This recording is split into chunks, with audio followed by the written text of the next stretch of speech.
Hello, hi, and welcome to another episode of the Emma Gunn Show. And we're doing something slightly differently in this episode because normally I sit here at my computer with my microphone and my little handy recording device, but I have added something else to the equation. So in addition to being able to listen to this wherever it is that you normally listen to your podcast, I've already decided to set up my camera and film it as well. I also decided to set up my camera. This is very rough, this is not particularly rehearsed, this is just the usual setup if you're familiar with my Instagram videos where I share beauty tips. The daily reels, for example, you will be very familiar with what this looks like, but I have just put it into landscape so that it will fit on YouTube, and I thought that as I chat, I will chat to the camera as opposed to just to the air. So let's see how this goes.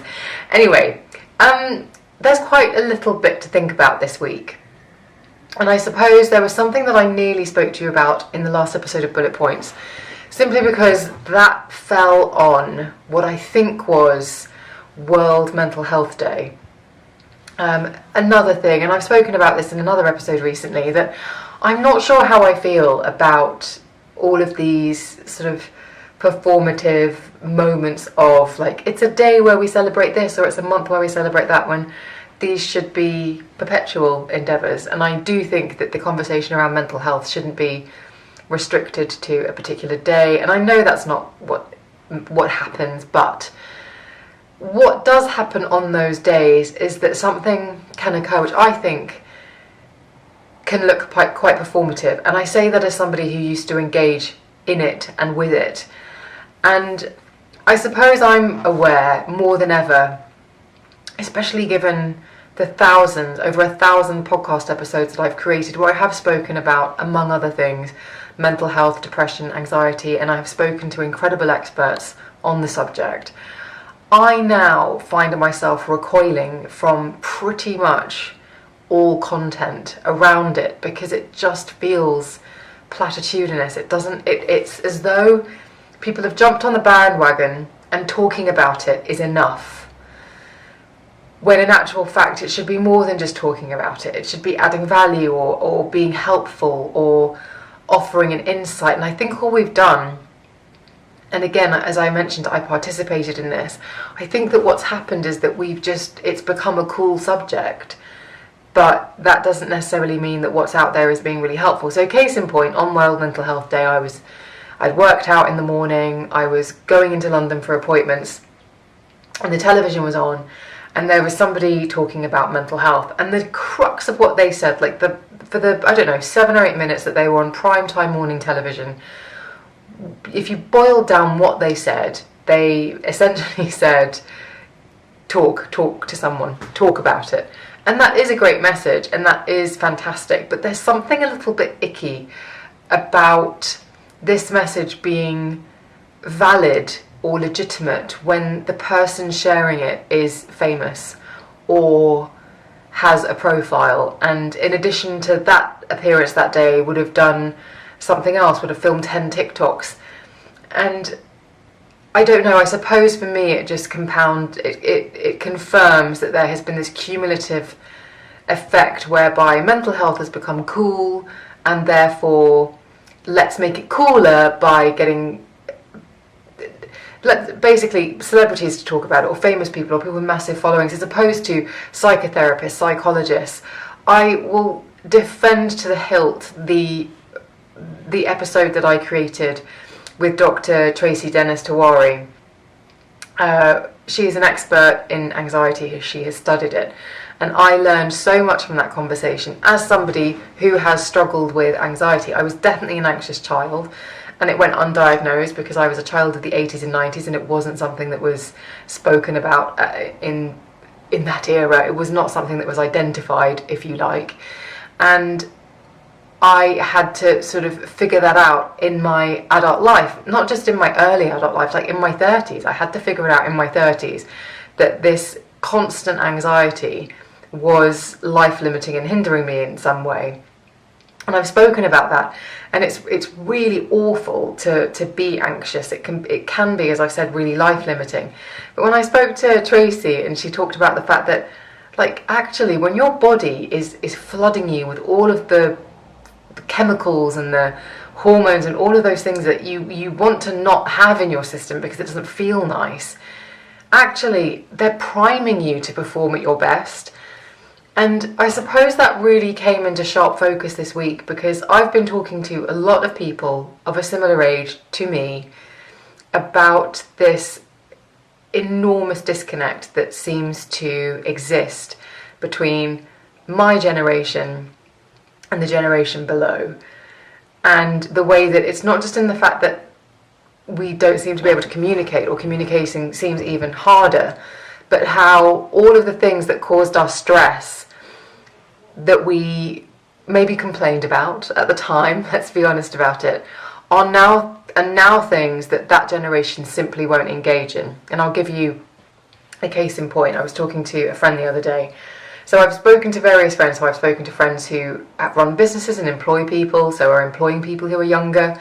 I have spoken to people who are in the workplace with contemporaries with people who are younger. So I've definitely noticed it, and the common theme seems to be that there is no sense of urgency and there are no consequences. And hear me out, because I don't think this is helpful. And the reason why it relates to Mental Health Day is because if you don't have a sense of urgency and you don't have any sense of there being any consequences, then I don't understand the extreme of emotion that seems to be so heightened that people talk about. But hear me out. So a friend of mine has been several friends, I'm going to try and sort of glue several stories together to try and make my point.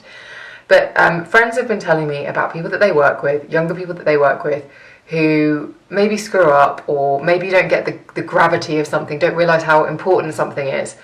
And so when things don't go to plan, or when they miss something or they forget something, then they're like, oh well, next time, or oh well. And for people of my age, they are like, I would have lost my job at your age had I screwed up like that. I would have been fired. And yet, for a new generation, that simply isn't the case. And I've been quite surprised, and friends of mine have been quite surprised. A friend of mine had a colleague really screw up and just do something really clunky. And again, I don't want to say specifics because it's not fair, and I haven't asked permission, and it's their story to tell. But essentially, there was something that needed to be done. They didn't do it. They realised they didn't do it, sat on it for a week, and then confessed that they had ballsed up. And the senior member of staff, my friend, sorted everything out and said, okay, this is what you do. Learn from me. I'm going to show you what needs to be done here, so that if you ever do experience this again, or if you ever come up against this again, you kind of know how to smooth things out. Seemed like a really reasonable plan. So you make the phone call, you apologise, you say that everything is going to be right, and you do X, Y, and Z. And then X, Y, and Z was delegated to this member of staff so that they could be a participant in the recovery process. They could be part of putting it right, so that they had the muscle memory to do it again moving forward. And the day comes and none of those things have been implemented. They're like, oh yes, I just didn't get round to them. But there were no consequences, because my colleague felt that they couldn't say anything stronger than, okay, leave it with me, or I'll handle it, because they didn't want to get hauled into HR for bullying, persecution, or for damaging that person's mental health, which seems to be what happens in the workplace if these sorts of things happen. It's, you can't tell me that I did something wrong, you hate me, you're bullying me, you're damaging my mental health.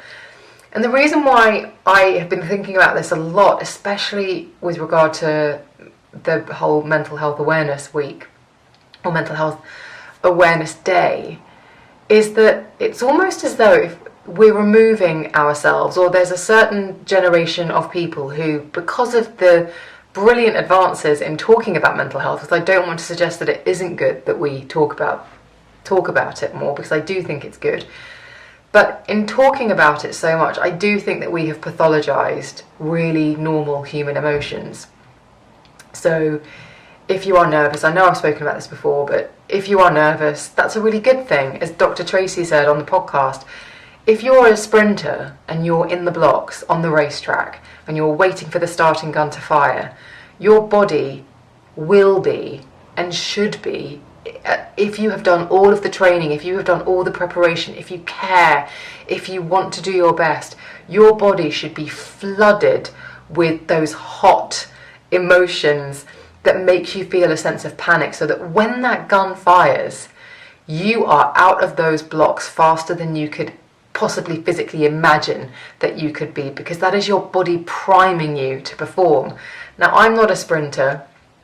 If you've seen me, you know that I'm not built for speed, but I have done my fair share of live television.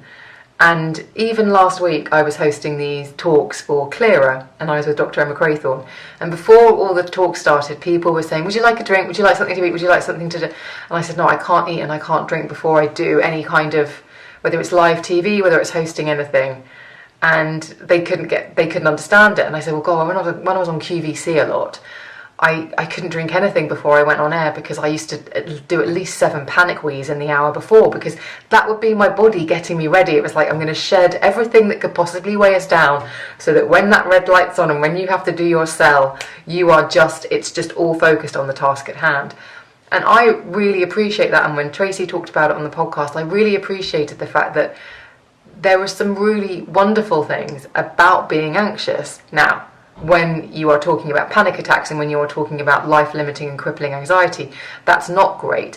But there's something, it does make me worry that we have talked about anxiety as being solely bad, that we haven't stopped to appreciate the things about it that might be good. And when we talk about that sense of urgency, for example, when I was young and finding my way in the workplace, and I was trying desperately to please the powers that be or my bosses, I desperately wanted to, the task that I was doing for them, I wanted to perform it well, I wanted to do it brilliantly.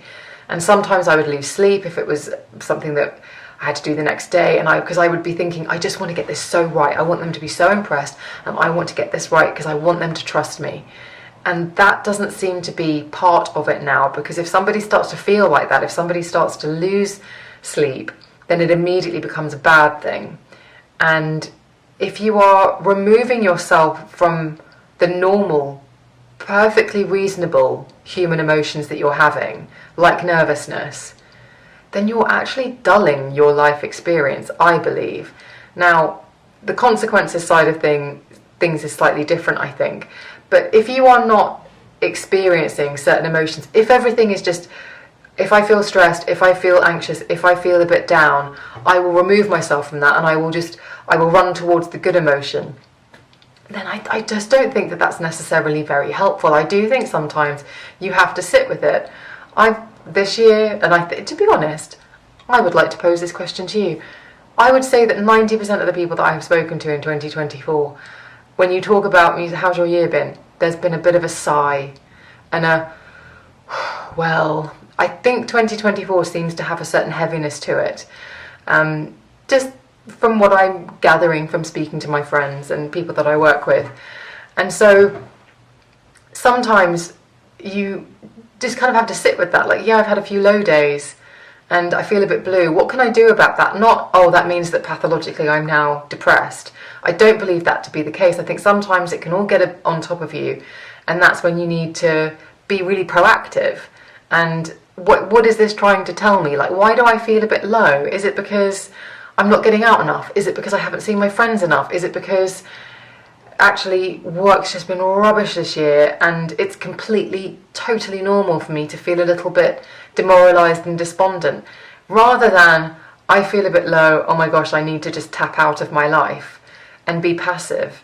There's just something I'm sensing at the moment, almost like, and I hate to bring it to the Matrix because it makes it sound really silly, but almost that we're just removing ourselves from feeling the things that actually are quite colourful. And if you remove yourself from experiencing the sort of the spectrum of the breadth of emotions and feelings in life, and you cherry pick and you only want the really good ones, I just don't know how that works. And think it's really sad, because if you do remove yourself from experiencing perfectly normal but perhaps not the best emotions in the crayon box, I don't know how many flipping analogies, but if as soon as you feel something that doesn't feel nice or good or lovely, if you don't want to feel those things, if you don't feel the sort of grey in between the sort of extreme of it and it going away,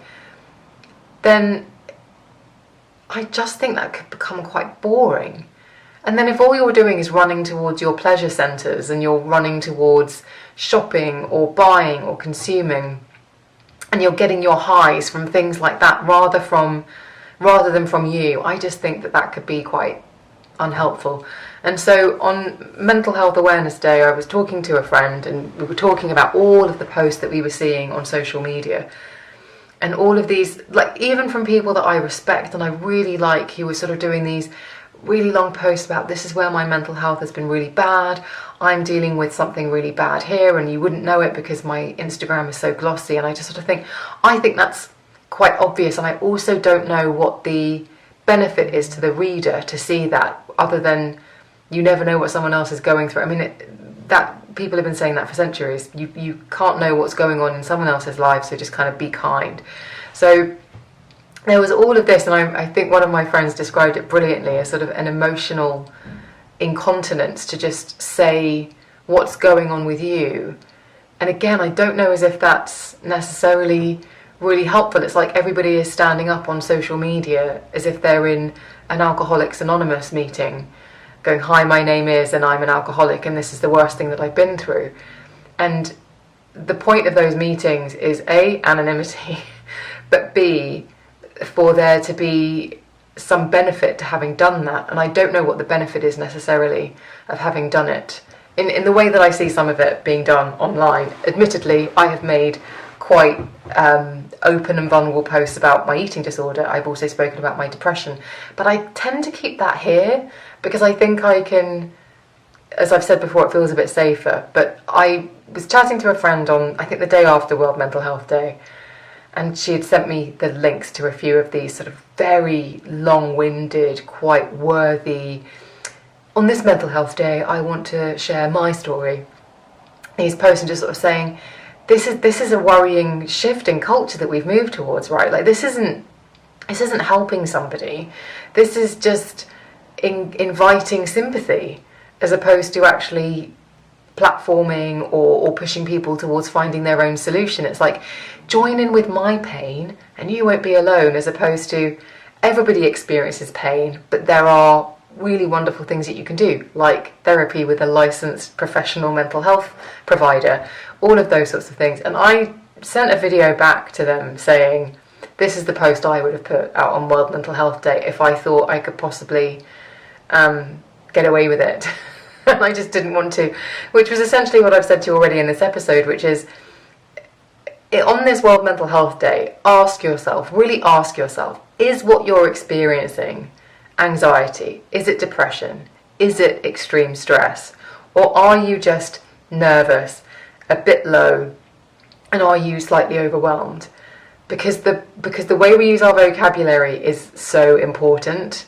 And if you are immediately, the second you feel a bit off, going, oh no, my mental health is damaged, then you're going to, I worry that people become quite brittle.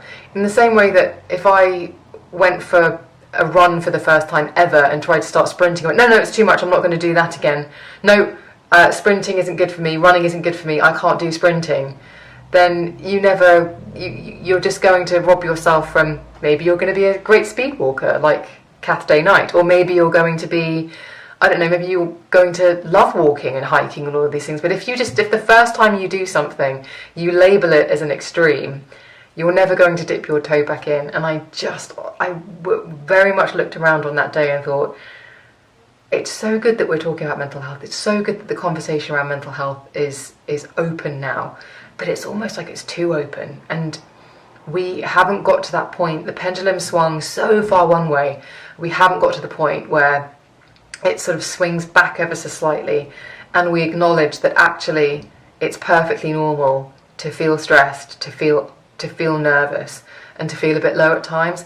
That's completely understandable. And also, especially if you are governed by hormones, I'm looking at me and I'm looking at anyone else who might be on a cycle or entering or thundering through perimenopause and menopause. Like, there are other factors at play that can influence your mood, and we mustn't discount their value. So I wanted to say that, and I'm curious, because you're a clever bunch, I'm curious if you've noticed the same thing. Like, yes, it's wonderful that we talk about mental health, but has it just become a little bit pious in the way that it's spoken about? Has it just become a little bit, yes, I've had mental health issues too, and yeah, you just got to talk to someone. Have we become so flippant?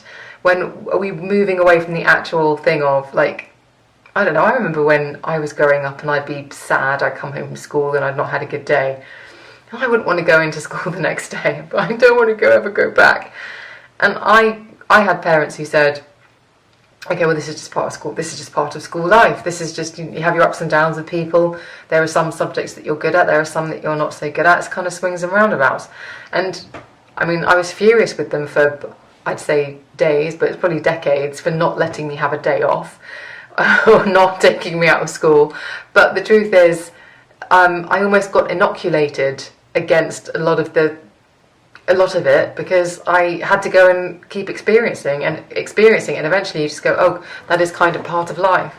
And I was thinking about this article, actually Nadine Baggett sent it to me this week, as a professor wrote it in the Times, and it was essentially how these students were absenting themselves from seminars and lectures because they were nervous, or they were signing themselves off, either self-diagnosed or saying they were too stressed. They found the classes overstimulating, they found the social element of things too much, and so they were deciding to do their lectures from home, or like tap in via Zoom, or get the notes afterwards and do their coursework separately.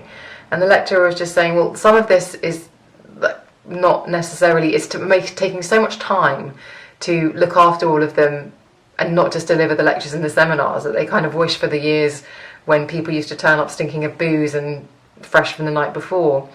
But it did make me think that, God, I remember my first day at university and unpacking all of my things on my corridor, and all of the other girls on my corridor being there, and just being terrified to go out and introduce myself. Terrified, absolutely terrified.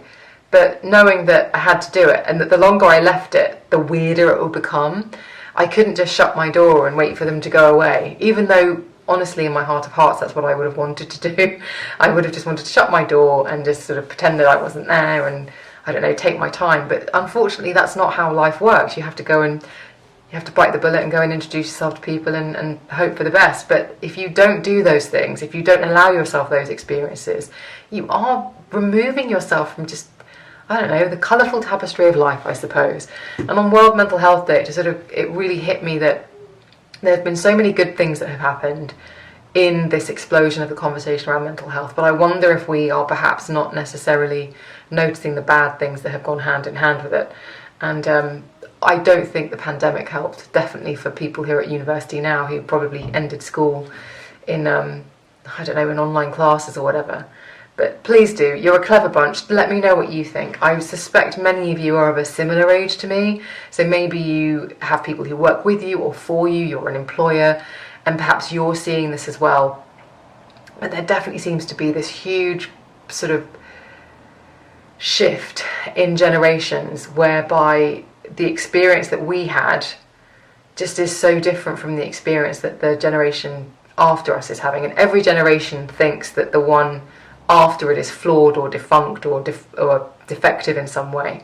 And I don't believe that's necessarily the case, but I do think it's probably a huge, massive shift that makes it very difficult for us to understand each other potentially. But please email me, office@emmaguns.com. What do you think? Okay, so I have to wonder if I have fallen for a huge amount of spin here. So we're going to shift gears quite dramatically. So this week, I was very lucky. I received a gift box from a brand called UFit. And if you're watching me on YouTube, you'll be able to see that I'm holding up one of these bottles. So UFit is a high protein milkshake brand. And they have sent me a few bottles, and the one that I'm holding up is salted caramel, has 25 grams of protein and 152 calories, and fat-wise it is per bottle, which is 330 millilitres, so the same as a can of Coke. Fat is 0.3 grams. So I talked on my Instagram stories about the fact that I try to get between 20 and 30 grams of protein into each meal. More, to be honest, I have to be honest. It's probably 30 plus because I aim for 100 a day. And they got in touch and said, would you like to try some of these? And I thought, yes, I absolutely would. 25 grams of protein, amazing. But normally when I look at those sorts of drinks that have 25 grams of protein, which is a decent amount of protein, the calorie count is usually quite high. And I learned this brilliant thing recently, which is if you are trying to work out whether something is indeed high protein, or if the protein content is worth the caloric investment. So for someone like me who's mindful to stay within a certain calorie limit, because if I don't, I not gain weight very easily, but that usually, I've got my eating stuff, but basically like I have to I keep a lid on it. I'm kind of always aware of it. I eyeball it. I don't track meticulously. But anyway, the rule of thumb is let me get this right. So take the protein number, so in this case 25, and take the calorie number, in this case is 152, and basically you add a 0 to the protein number, so that becomes 250. And if it's higher than the calorie value, then it's a good investment. So you're getting a good amount of protein for your calorie. So for example, that's really good because 250 is obviously a lot more than 150. One of my favourite protein bars, and when I say favourite, I mean, oh God, I dream about these things. It's the Grenade white chocolate salted peanut butter. I think that's what it is. But it's 226 calories. And it's only 20 grams of protein. So actually when it comes to it, 226, actually it's not worth it for the protein investment. Whereas something like this is. So that's something to bear in mind. So when I got the bottles, I actually wasn't sure about the calories. So when they arrived, I thought, God, that's great. 150 calories basically, and 25 grams of protein. That's fan-freaking-tastic. So I tried one. I've got the salted caramel one here because I'm going to have that tomorrow. But I tried the, was it salted biscuit or caramel biscuit? And it was very nice. So UFit, I'm going to put the link in the show notes. Give them a go because actually, genuinely, for 25 grams of protein, with the other nutritional data, I was really impressed with them because, like I said, so many, you do get that 25 grams of protein, but you're probably getting another 100 calories as well. And so if you want to get that protein in, but you don't want to go over a certain calorie number, and that's a bit of a struggle for you, that's definitely something to think about. But the other thing, I think that's not the scam I think I've fallen for, and I say scam loosely. So in the packet was also a load of products from Ancient and Brave, and again, if you're watching me on the YouTube channel, you'll be able to see the packaging here. And they sent me various things, some collagen, some matcha, but this is Ancient and Brave True Hydration. So these are 15 individual servings of vegan electrolyte formula. And let me explain to you what they are. So use our delicious, refreshing electrolyte formula to hydrate your body and kickstart your day. This intelligent blend is formulated with key minerals of magnesium, potassium and chromium. Blah, blah, blah. Add 1 sachet, which is 6 grams, to 250 millilitres of cold water and stir.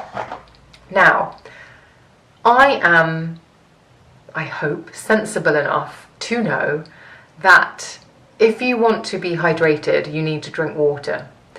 And sometimes I get a little bit, like even when I see people buying crates of bottled water, I think, if you had shown me as a kid, if you'd said to me when I was a child, or if you'd said to my parents when I was a child, in years to come, you will have to pay for bottled water, I think we would have all laughed. And yet now it is so normal. It is so normal that we have to pay for water. And I was thinking the other day, I use a Brita filter.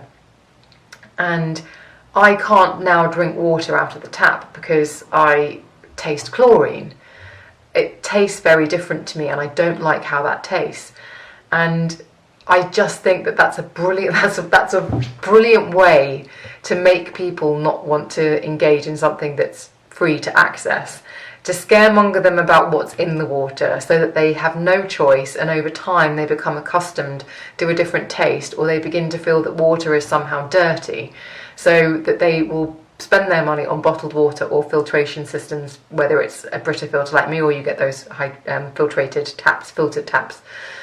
But what I have noticed recently, and I think I saw Jamie Genevieve doing a Get Ready With Me or something, and she put some hydration sachet in a glass of water, and I thought, oh, and Jamie Genevieve doesn't have to do very much, and I think I want to do that too. And so when this arrived, I thought, oh, okay, because I always have a few sachets of Diarrhelite, which is that electrolyte replenishing sachet, which doesn't taste particularly nice, and I think everybody associates them with being horribly hungover. But I have always got some sachets of those because I am just one of those people who doesn't drink enough water. I try, we talked about it during 26 Habits. I try, but I fail. In fact, even when I was on holiday, I was extremely aware that I wasn't drinking very much water at all, and the climate was much warmer, and I drank way more alcohol than usual. So I was a bit like, oh, that can't be good. And funnily enough, I'm a very dry-lipped at the moment, and I know that hydration doesn't necessarily tally, but today I just cannot get my lips to be dry, to feel anything other than dry. And that's with, like, I've been reapplying Vaseline all day. So anyway, when these arrived a couple of days ago, I just didn't think about it. I just stirred the sachet into a glass of water, necked it. There's a slightly sort of coconut watery vibe to it. But I thought, this is the next thing, isn't it? This is the thing that I'm going to start doing, because I'm going to start to think that hydration needs to be more than just drinking a glass of water, in the way that water now isn't about water out of the tap. Water out of the tap seems like a dirty product, or a sort of just something not quite so, I don't know. I just don't trust it. I don't trust it. That's the thing. I do not trust the water that comes out of the tap. I fear that it may be dirty. I fear that it may make me unwell. I fear it. I don't trust it. Whereas if it's out of a bottle, I'm like, yes, this is legit. Or if I've got my water filter, my Brita, I'm like, yes, that is legitimate. That's what it comes down to. I don't trust water out of the tap. And so as I was drinking this the other day, and I thought, oh, this tastes a bit like coconut water. It's perfectly pleasant. I thought, I think this is going to be the next thing.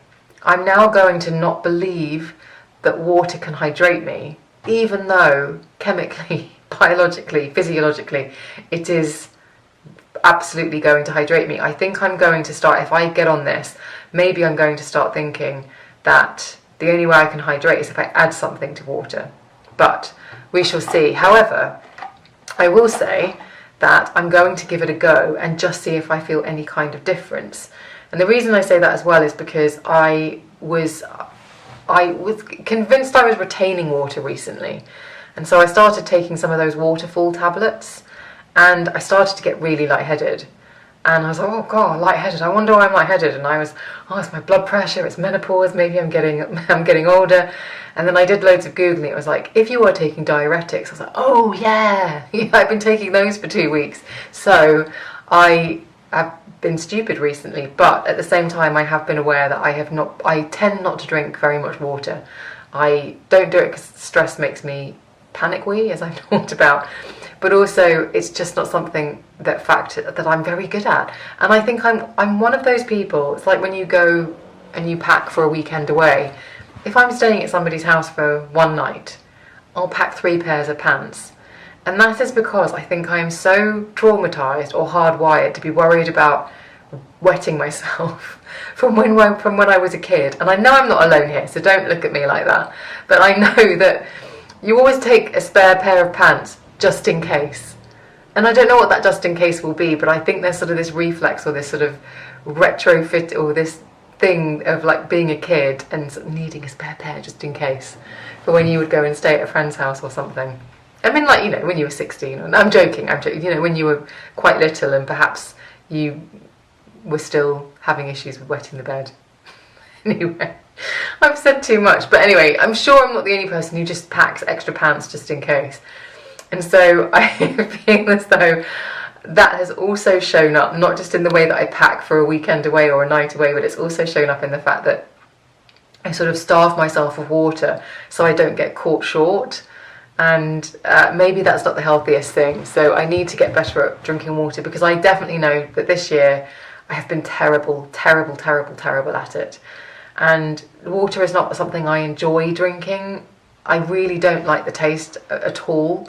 Particularly, I know that doesn't really taste of anything, but I would never think, oh, I'll have a glass of water. I would always think I'll have a Pepsi, or I'll always have a Pepsi Max. And I know that probably isn't very good as well. So what I'm hoping, or what I'm going to try and see, is if Ancient and Brave, this True Hydration sachets, there's 15 in here, so I've had a couple.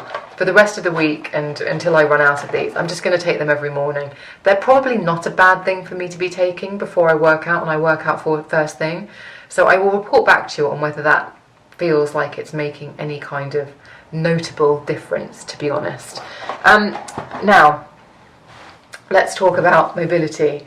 I have come a cropper, and I think it's because I did quite a lot of driving this weekend. And I hadn't noticed, it's that typical thing of, I hadn't noticed that I wasn't feeling the pain in my buttock until I felt it again. So I did a couple of long drives, and I am now feeling a decent amount of pain. So I'm going to do some mobility exercises this week. I'm going to do Pilates again, but I will keep you updated. I don't know how far I'll push it with the mobility, but just to say that it is on my agenda, but unfortunately I think a long car ride kind of derailed me, and I am back to square one-ish. Now, the other thing is that my camera is now blinking at me to say that my battery is about to go. So in the interest of keeping this somewhat brief on this Monday, and it's just a solo show, and hopefully so that you can also watch it on YouTube, I'm going to draw this episode to a close, but please do let me know. I'm really interested to hear what you think about the whole mental health / the change in generation / the removing ourselves from experiencing our emotions. I'd be so interested to know what you think about that. So email me at office@emmaguns.com, and I'll read out your messages on bullet points. So please do, if you're listening to this in real time, get in touch with me. I would love to hear from you. But thank you for listening / watching, and I will see you on the next one.